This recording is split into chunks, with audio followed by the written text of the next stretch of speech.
Jonathan est passionné du monde du spectacle. Pour l'instant, il se contente de le reproduire. Ce jeune homme de 22 ans réalise depuis 12 ans des maquettes en carton plus vraies que nature. Les outils sont simples, carton, ciseaux et scotch. Un jour, l'idée m'est venue de vouloir reproduire le chapiteau, le Serpindaire. Donc c'était en tissu avec tout l'intérieur en carton.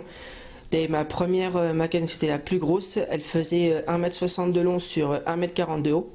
Avec tous les détails comme l'entrée des artistes, la piste, les gradins, tout ce qui s'ensuit. Et puis après, j'ai voulu reproduire encore d'autres choses comme des scènes de concert avec toutes les structures métalliques, l'écran, les projecteurs.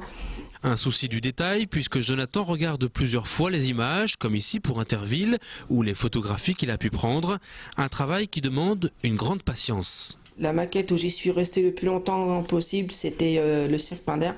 Je suis resté à peu près 2 ans et demi, voire 3 ans. Dessus, bon, malheureusement, il a fallu que je le jette, quoi, vu que ça prenait une place immense, quoi. Je suis très minutieux, quoi. Quand je veux, je peux être très minutieux. Je prends tout le temps qu'il faut. Vous voyez, par exemple, ce morceau de grillage. Il provient de la Reine de la Vachette, sur la maquette d'Interville. Le petit bout de carton que vous voyez au-dessus n'y était pas au départ.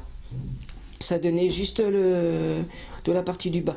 Seulement après, j'ai revu les images et je me suis rendu compte qu'en fait, il manquait un détail que j'ai rajouté en plus. Donc voilà. Une passion chronophage qui coûte peu d'argent mais beaucoup de place.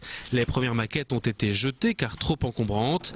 Avec celle d'Interville, Jonathan a trouvé la solution. Comme un accordéon. Vous voyez ? Après. Ici le mur des champions. À terme, tous les autres jeux doivent être construits comme cette rue Meux. Il compte la terminer totalement d'ici 3 mois. En attendant, il cherche d'autres personnes intéressées pour exposer ou entreposer ces maquettes. Une autre manière aussi de donner une seconde vie au carton.